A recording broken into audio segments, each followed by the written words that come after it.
Magandang araw. For today's video, tayo po ay nagluto ng pork adobo with a twist of papaya. Sarap nito mga boss ka-idol. Ayan.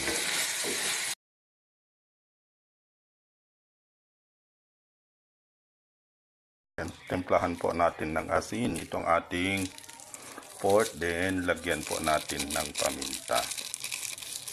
Ayan. Okay na po yan.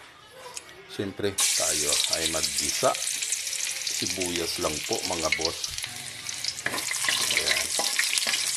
Pag ganyan na, nanangamoy na, ating mabango, yung maamoy na ng buong barangay na meron tayong nilulutong masarap na ulam, it's time po na ilagay na po natin ang ating pork na binabad po natin o minarinig po natin sa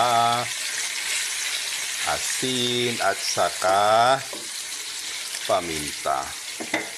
Hayaan muna natin na ganyan mga boss ka-idol.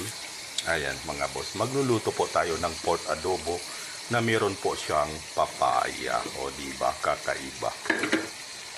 At syempre, maglagay po tayo ng soy dyan mga boss ka-idol.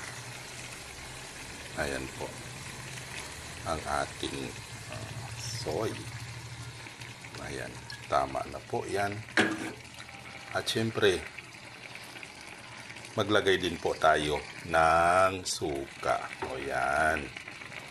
Lahat po tayo ay alam ang magluto ng adobo. Kanya-kanyang pamamaraan lang po mga boss ka-idol. Kanya-kanyang estilo.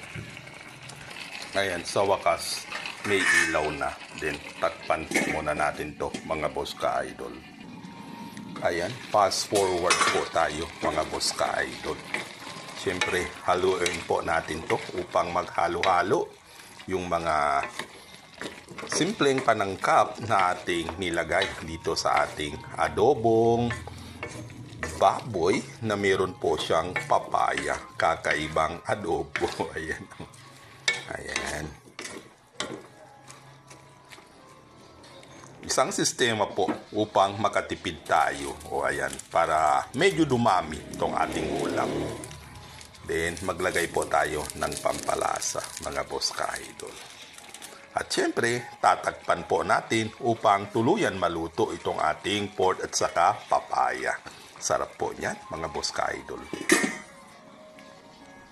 Ayan, nakukulangan po ako sa kulay. Kaya ayan, magdagdag po tayo. Buhos na po natin lahat yung ating soy. Ayan.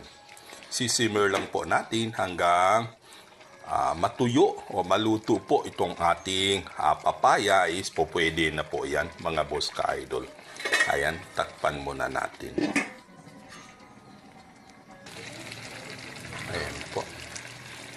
Medyo matigas pa yung kanyang papaya. Isisimmer pa po natin hanggang sa ayan, magisa po sa sarili niyang mantika.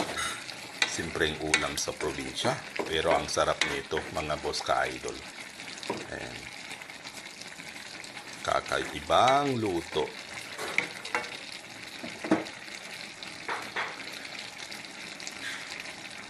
At syempre, fast forward po tayo, mga boss ka-idol. Ayan, luto na po itong ating pork adobo with a twist of papaya. Ayan o, sarap po na, mga boss ka-idol. O, diba? Ayan, madami po to kasi meron po siyang papaya. Ayan, sarap nito. Hanggang dito na lang po. Maraming salamat sa pagpanood. Luto na po ang ating ulam mga boss ka-idol.